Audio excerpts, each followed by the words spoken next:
Halo semuanya, balik lagi bersama saya Am. Kali ini saya akan membahas sebuah film yang berjudul Shooter tahun 2007.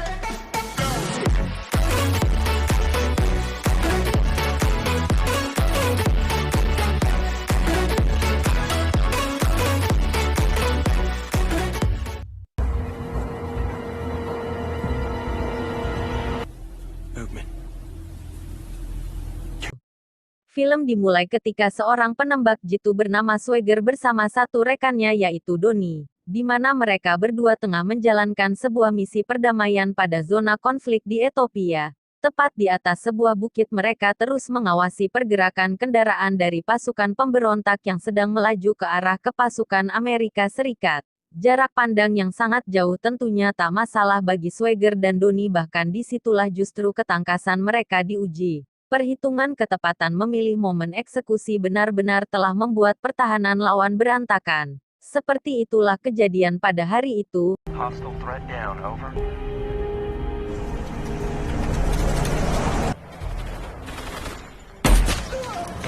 "30 miles an hour, 3 mil lead."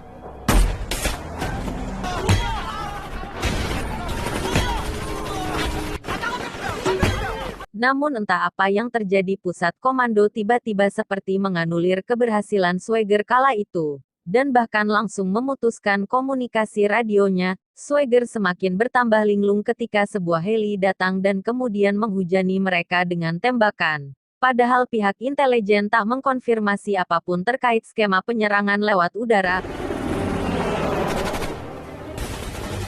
Perlawanan yang tak berimbang pada peristiwa tersebut telah mengakibatkan tewasnya Donnie yang merupakan satu-satunya sahabat Swagger yang selalu mendampingi sepanjang perjuangannya. Sontak hal tersebut menyulut kemarahan Swagger dan berhasil menembak jatuh pesawat heli itu.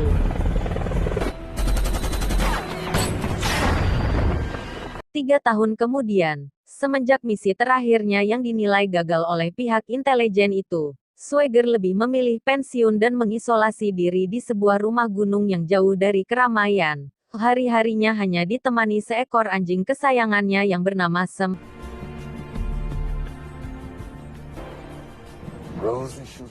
Pada pagi itu Swagger kedatangan tamu dari FBI. Mereka adalah Kolonel Isaac serta dua orang rekannya yang tadi disebutkan namanya. Dengan susah payah Pak Isaac membujuk Swagger untuk membuat skema penembakan jarak jauh terkait adanya sebuah rencana pembunuhan terhadap presiden yang berhasil terlacak lewat rekaman transmisi. Dengan kemampuan Swagger ini diharapkan bisa membantu menggagalkan rencana teror tersebut. Seperti itulah ceritanya. Nasionalisme seorang mantan prajurit masih melekat kuat pada jiwa Swagger. Maka akhirnya dia pun bersedia menjalankan misi ini untuk terakhir kalinya. Namun sayang sepertinya dia tak begitu menyadari adanya motif terselubung di balik rencana ini.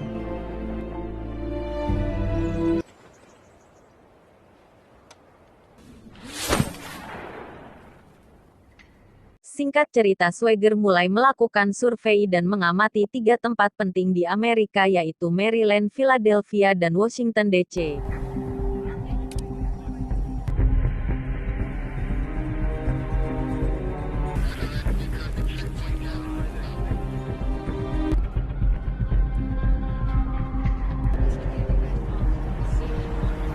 Dari mulai letak kamera pengintai kecepatan angin, suhu udara, kelembaban, dan jarak tembak tak luput dari perhatian Swagger. Bahkan dia menentukan kapan dan di mana dari ketiga tempat itu kemungkinan besar presiden akan dibunuh. Maka Swagger memilih Philadelphia sebagai titik lokasi yang paling memungkinkan terjadi. Diceritakan 2 minggu kemudian tepat pada hari kunjungan presiden itu, Swagger dibawa kolonel yang memasuki sebuah gedung tak resmi yang kelihatan seperti ruko-ruko gitu. Dari balik jendela gedung tersebut Swagger pun terus menganalisa dengan seksama segala kemungkinan terjadinya teror terhadap presiden. Di sisi lain disebut senjata otomatis seperti telah dipersiapkan kelompok rahasia dan mengarahkan larasnya tepat ke posisi presiden di mana beliau sedang berpidato di atas mimbarnya. Hingga tiba saatnya di mana Swagger meyakinkan kemungkinan terburuk akan segera berlangsung. Namun tiba-tiba seorang ofisir polisi Philadelphia muncul dan menembaki Swagger dari belakang dan disusul dengan tembakan jarak jauh yang secara tiba-tiba justru mengenai kepala Uskup Agung Ethiopia ketika beliau mendampingi presiden di samping mimbarnya. Seketika massa pun berhamburan panik, dan Swagger menjatuhkan dirinya dari jendela gedung untuk menghindari serangan ofisir yang terus menembakinya. Namun sialnya 2 butir peluru bersarang tepat di bagian bahu dan pahanya. Kejadian tersebut telah membuat Swagger sadar bahwa ini adalah murni jebakan.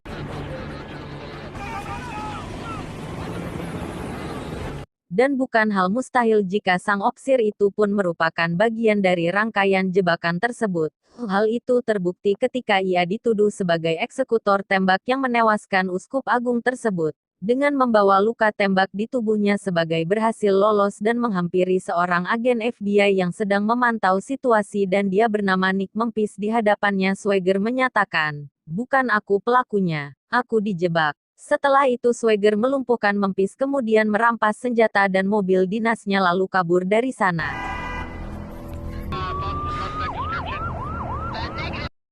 Sedangkan di gedung itu mereka sibuk memasang senapan milik Swagger pas pada posisi di mana Swagger berdiri dan sekaligus dijadikan skenario seolah-olah Swaggerlah pelaku penembakan tersebut. Namun di sisi lain kegagalan membunuh Swagger benar-benar membuat Pak Ishak geram. Tak lama pemburuan pun diumumkan. Tim bersenjata profesional dikerahkan, mereka yakin jika saja Swagger gagal ditangkap maka lain lagi ceritanya dan yang pasti situasinya akan semakin buruk lagi.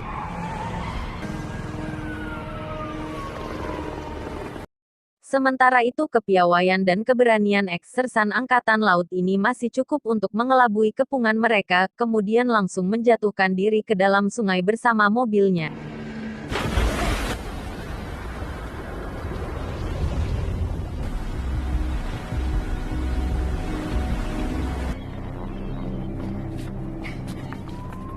Singkat cerita pelarian Swagger berakhir di rumah seorang janda muda bernama Sarah Sehan. Dia adalah mantan istri almarhum teman sejawatnya dulu yaitu Doni. Pada awalnya Sarah pun meragukan Swagger karena terpengaruh isu yang bergulir di televisi akhir-akhir ini.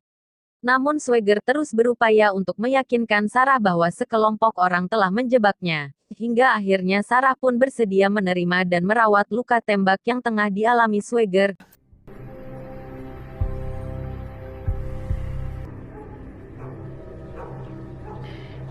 Di sisi lain sebagai agen FBI, Memphis tahu persis reputasi karir sersan Swagger bahkan jiwa nasionalisnya yang sangat kuat, sehingga dia yakin bahwa bukan Swagger pelakunya. Melihat terdapat banyak kejanggalan maka Memphis mencari data dan informasi terkait kasus ini. Namun sayang segala upaya yang dilakukan Memphis ibarat ombak menerjang karang. Semua kandas tanpa bekas nihil tanpa hasil bahkan berujung pada sebuah upaya penculikan atas dirinya. Di sebuah gudang pinggir sungai Memphis diikat dan dihajar habis-habisan. Namun ketika hendak dibunuh tiba-tiba Swagger datang menolong dengan tembakan jarak jauhnya.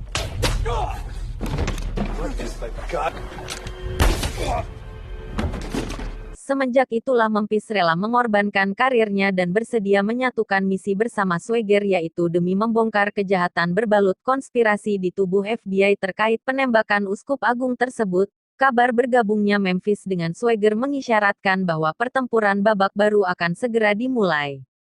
Pak Ishak dan komplotannya kiri mulai resah, sehingga mereka membuat strategi apa saja untuk memancing Swagger keluar dari persembunyiannya, termasuk menculik Sarah sahabatnya untuk dijadikan sandera. Tujuannya hanya satu yaitu membunuh Swagger.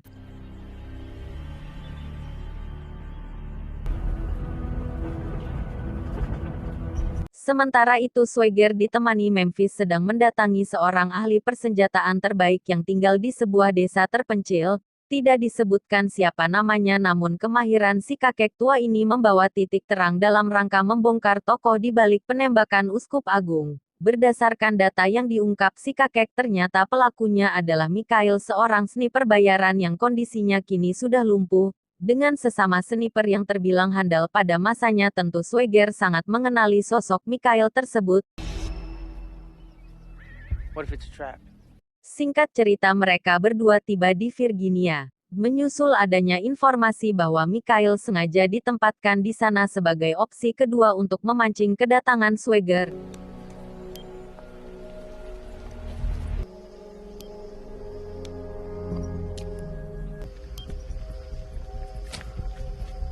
Saatnya tiba Swagger langsung menerobos masuk rumah Mikhail, sambil menodongkan pistol yang menceritakan semua hal terkait penembakan Uskup Agung. Motifnya adalah ketakutan yang berlebihan dari sekelompok penjahat yang takut jika sang uskup membocorkan semua kejahatannya pada presiden. Dan dalang dari semua ini adalah Kolonel Ishak dan Charles. Setelah itu Michael menembak kepalanya sendiri hingga tewas. Beruntung Swagger telah merekam percakapan itu melalui handphonenya. Sementara di luar rumah, pasukan elit militer utusan Kolonial Ishak datang mengepung dan memaksa Swagger untuk menyerah, namun faktanya mereka justru malah termakan perangkap bom yang Swagger tebar sebelumnya.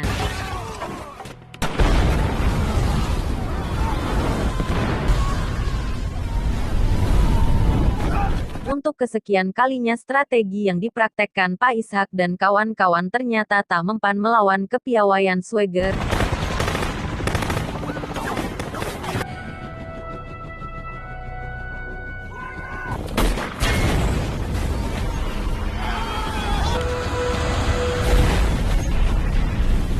Terpaksa Pak Ishak harus menerima kesepakatan yang ditawarkan Swagger. Meskipun berat, namun mau tidak mau langkah ini harus mereka tempuh.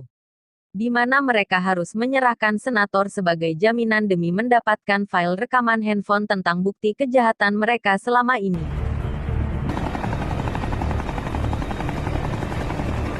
Singkat cerita, Pak Ishak bersama senator tiba di puncak gunung bersalju di mana mereka sepakat untuk bertransaksi di sana. Watak penjahat memang maunya menang meskipun dengan cara licik. Mereka menggelandang Sarah menjadi bagian dari strategi mereka, bahkan memasang sniper di beberapa titik gunung tersebut.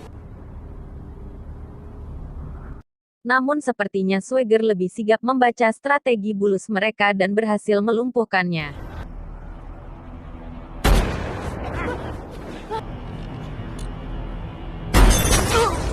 Situasi tersebut membuat si pengawal Pak Ishak teriak frustasi dan menantang Swagger dari kejauhan. Tak diduga tiba-tiba bidikan jitu Swagger memutus pergelangan tangannya.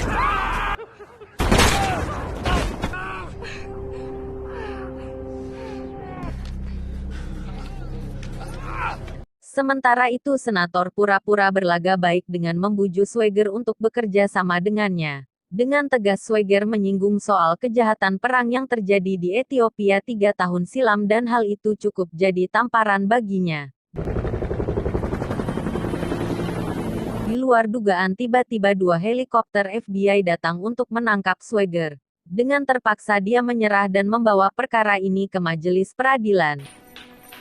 Di hadapan hakim dan penuntut, Swagger berusaha membantah bahwa yang dituduhkannya terhadapnya selama ini adalah tidak benar. Bahkan terkait bukti senjata miliknya itu pun hanyalah rekayasa Kolonel Ishak. Karena ketika itu senapan masih pada posisi yang tak digunakan dan tak sembarang orang bisa menggunakannya. Namun keputusan majelis justru malah meloloskan Kolonial Ishak dengan dalih materi kasusnya di luar teritori hukum di sana. Tentunya hal itu sangat mengagetkan Swagger.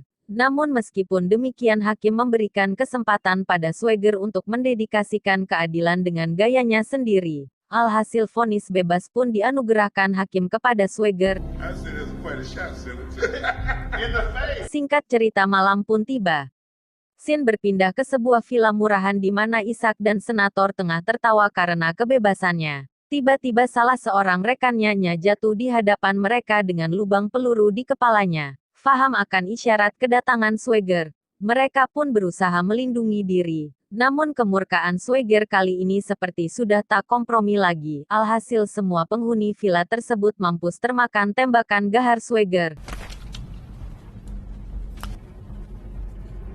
He's under the floor.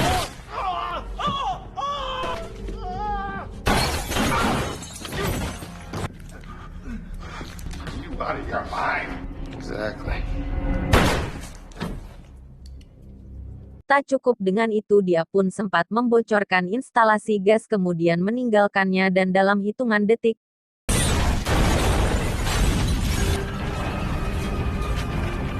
Sementara itu Swagger menghampiri Sarah yang sedang menunggu di mobilnya. Tamat. Ending. Yang mencengangkan.